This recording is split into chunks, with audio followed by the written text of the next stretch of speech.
من میخوام از شما که همین حدیث شما خوب درک کنید و بعد درک کردن به فرزندهای خود برده رسانید. چی میگه پیغمبر؟ این لأعلمن اقواما، من میگه یک گروه را، یک قوم را از امت خودم میدانم و میشناسم که روز قیامت چنان عمل میبیارن به مثل که، یعنی همه قدر نمازهای زیاد خوندگی هستند، روزه زیاد گرفتگی هستند، کارهای خیر زیاد کردگی هستند، لیکن چی گفت پیغمبر؟ فیجعلها الله هباء منثورا، خداوند او را و مثل یک چاچقیه که در هوا میچاشیش همون خیلی خداوند میگردوند، هیچ وزن در نزد خدا ندارد، برای صاحبش منفعت نمیتید.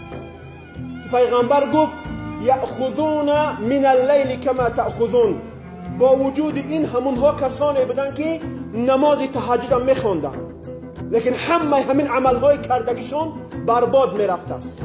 وقتی این سخن از صحابه های پیغمبر که از او شنیدن وزنینی بالای اونها آمد، چی گفتن؟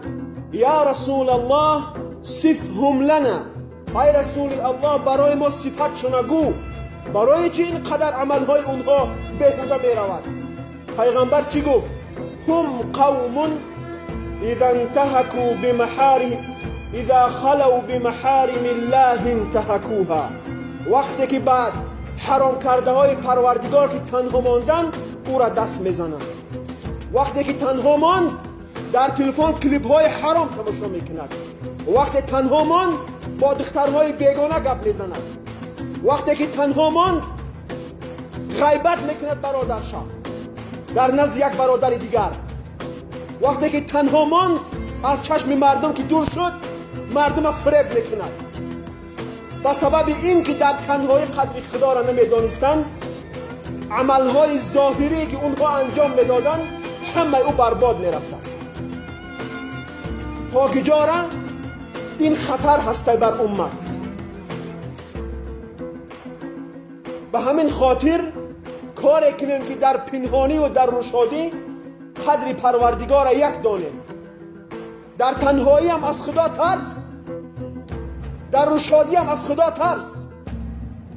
حال میگه بعض جوانها در جاهای کارشان میرفتین نماز نمیخوندین، میگفت است که بعد میرم بعدی خفتن جمعش میکنم و میخونمش، وای بیچاره بخبر هست که نمازش در نزد خدا قبول نیست.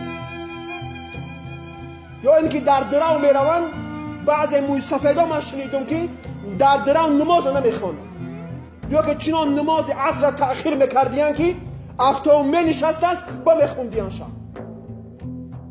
آیا اینها در تنهایی قدر خدا را دانستند؟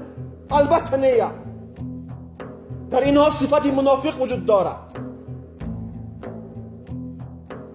به همین خاطر از این ترسیدن در کار. خداوند چی میگه؟ یستخفون من الناس ولا یستخفون من الله و هو معهم اینما كانوا والله بكل شيء محیطا. خداوند میگه بعض مردم هسته که از من گناه پنهان میکنن، بعض مردم هسته که از مردم گناه پنهان میکنن، لیکن از من میگه پنهانش کردن نمیتونن، به خاطری که اینها مردم پرست هستند. بخواهند که در نزد مردم قدر قیمت اونها پس نشود، در چشم مردم خودش چیکار میکند؟ خدا ترس نشان میدهد. وقتی که تنها مان زنا میکند، وقتی تنها مان با زنی بیگانه گپ میزند، وقتی تنها مان برادرش فریب میکند. خداوند میگه یستخفون من الناس، از مردم پنهان میکنن خودشونه، لیکن از خدا پنهان کردن نمیتونن. والله بكل شيء محیطا، پروردگار به همه عملهای شما احاطه کردگی است. به همین خاطر از پروردگار ترسیدن در کار، در پنهانی.